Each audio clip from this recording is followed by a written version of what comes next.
Hello students, today we'll talk about the next topic of EMI and AC, that is transformer. Transformer is an electrical device and you must have heard about it many times. It is a device which is commonly present in your TV, refrigerators, air conditioners, even in loudspeakers, computers. Mostly everywhere where some electrical electronic device is there, you have a transformer. Then when the transmission of energy is done from the power plants to our homes, offices, industries, cities, then also transformers are used at every point where the change or transfer is taking place. Now what kind of device is it? This is a device which converts high alternating voltage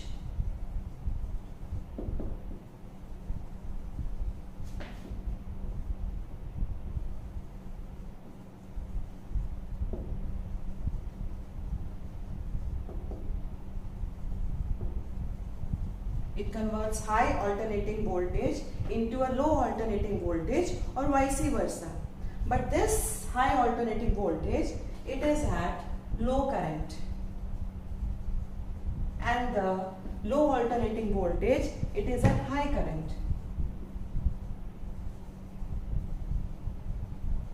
So basically the device, it is converting a high alternating voltage at low current to a low alternating voltage at high current or vice versa.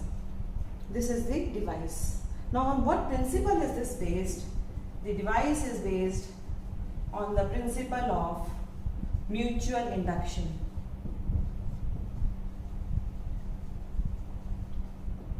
In the device we have two coils which are coupled with each other, and whenever the current in one changes, induced EMF changes and alternating current is produced in the second coil.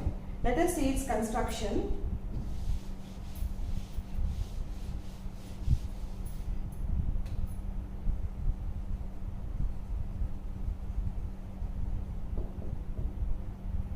In the transformer there are two copper coils, and the copper coils are insulated copper wires, and these are wound over a soft iron core.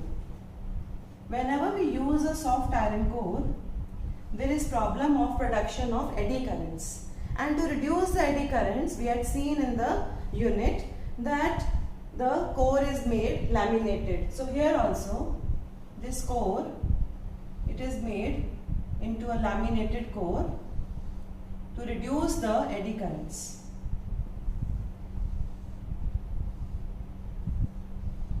This kind of iron core is used. It is hollow from center, and on the we have two arms here. On one arm a coil is wound and an alternating current or an alternating voltage is applied here. This is called the primary coil. On the second arm also a coil is wound. This is a copper insulated coil, and this one is called the secondary coil. You can see the number of turns are different. The number of turns in both the coils are taken to be different. If in the primary coil the number of turns is more than the secondary coil, then such a transformer is called a step down transformer. That is, it will be converting a high voltage into a low voltage. And if the number of turns in the primary coil are less than the secondary coil, then it is called a step up transformer, because now the voltage, the input voltage is increased. The low voltage will be converted into a higher voltage.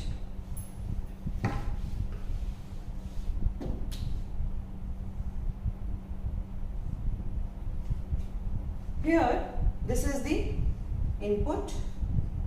The input is given into the transformer and the output is obtained at the secondary coil. A very simple working. Let us see how it works.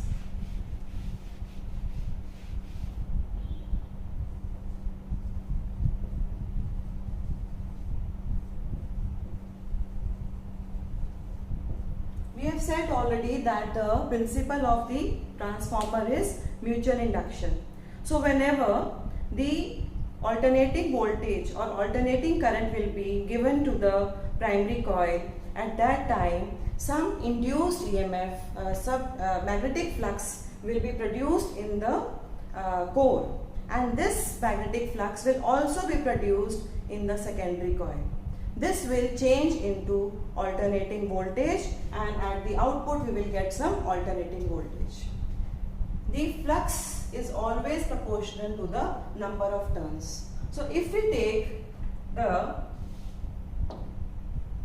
number of turns in the primary to be NP and the number of turns in the secondary coil to be NS, we can write the flux associated with the secondary coil is directly proportional to the number of turns in the secondary coil. Similarly, the magnetic flux linked with the primary coil is also directly proportional to the number of turns in the primary coil.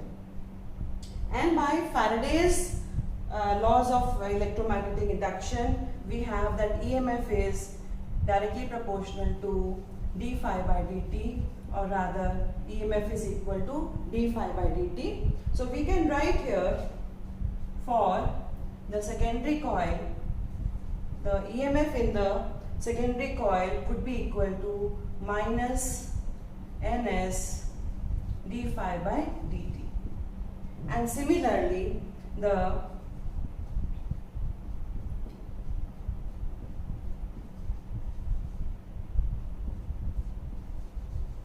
if all the flux in the primary gets linked with the secondary coil, the linking is good, then we can say that ES by EP, let us divide these two equations, ES by EP would be equal to NS by NP. This is one of the important relations that we use in a transformer. Another thing, that if the transformer has efficiency 100% or if no energy losses are taking place, in that case the input power would be equal to output power, and input power is from the primary coil EP/IP, and for output we can write the secondary coil power, which would be ES/IS. So we can write here IP by IS equals to ES by EP, and already we have this relation. So this relation is connecting the current in the two coils, the number of turns in the coils, and the voltage or the EMF that is produced in the two coils. This is an important relation. Now, there is always some energy loss. The efficiency can never be 100%. So, let us define efficiency here.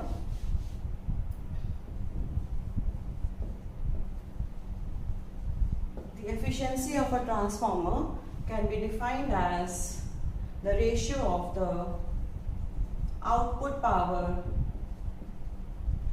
to the input power. So the efficiency would be equal to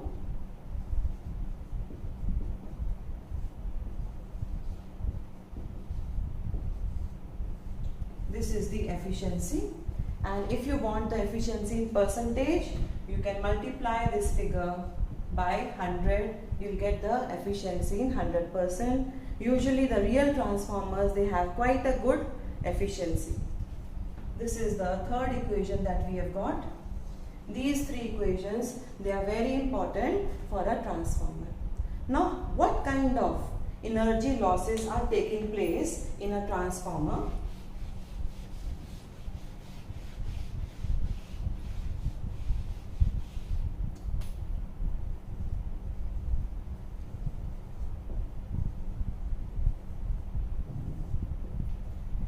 Energy losses take place in a number of ways in a transformer. One of the losses, it is called as copper losses.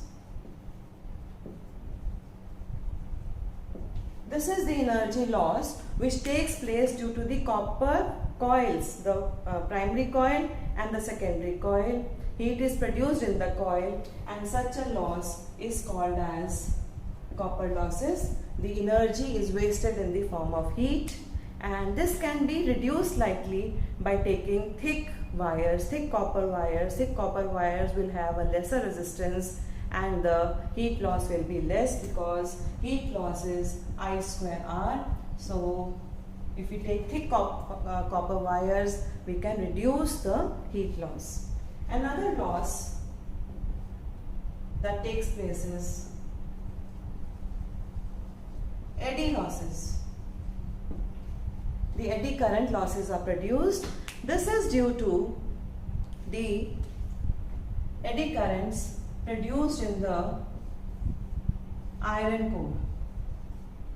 To reduce the losses, already we use a laminated iron core and therefore the losses are reduced to quite an extent. A laminated core is used and the losses are reduced. Another loss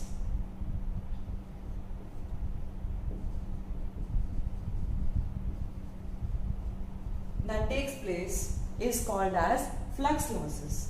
The flux losses are due to the flux linked with primary and secondary coil is not complete. The two coils, they are not completely linked. To link them properly, they can be wound over one each other, and otherwise some of the flux linked with the primary will not completely be linking with the secondary coil and there will be leakage of flux in the air. So this also leads to energy losses. Another is due to hysteresis losses. This means that whenever alternating current is applied to the primary coil, at that time, because the current is continuously changing, so in each cycle of alternating current, the coil, the primary coil, the alternating current passes through the coil and the core, it gets magnetized.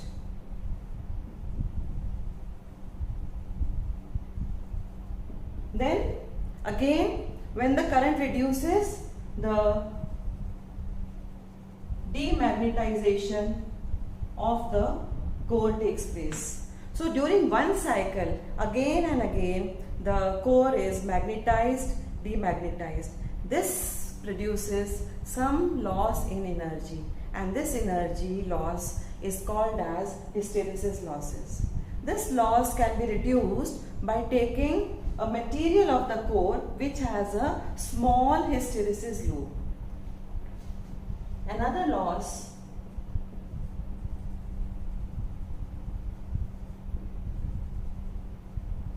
in energy that takes place is in the form of sound. You have, if you see a transformer, you can hear humming noises. This humming noises is loss of sound energy, loss of energy due to sound energy. Now what happens is that when alternating current flows through the coil, the primary coil, the core, it lengthens and shortens during each cycle. This is called as magnetostriction.